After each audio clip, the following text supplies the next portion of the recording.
বলেন যার কল্প ভালো সে ভালো মানুষ, বলেন যার কল্প খারাপ সে খারাপ মানুষ। কথা ঠিক না ভাই? ঠিক।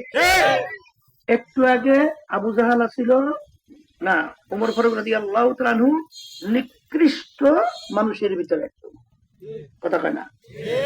একটু পরে যখন নাকি ইসলামের পক্ষে নামলো তখন উৎকৃষ্ট মানুষের ভিতরে একজন, কথা ঠিক কিনা? একটু আগে ওমর ফারুক রাদিয়াল্লাহু তাআলা আনহু চক্ষু ছিল দুইটা, কিন্তু যখন ইসলামের পক্ষে এই এই আল্লাহ হাবিব সহ যখন রাস্তায় নামছে তখন তার চক্ষু কি চারটে?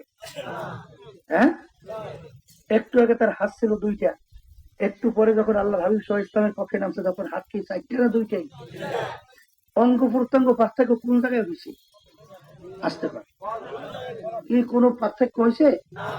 কিন্তু একটা জায়গায় পার্থক্য হয়েছে তো। আস্তে বলে সেই পার্থক্যটা কোন জায়গায়? আবার বলে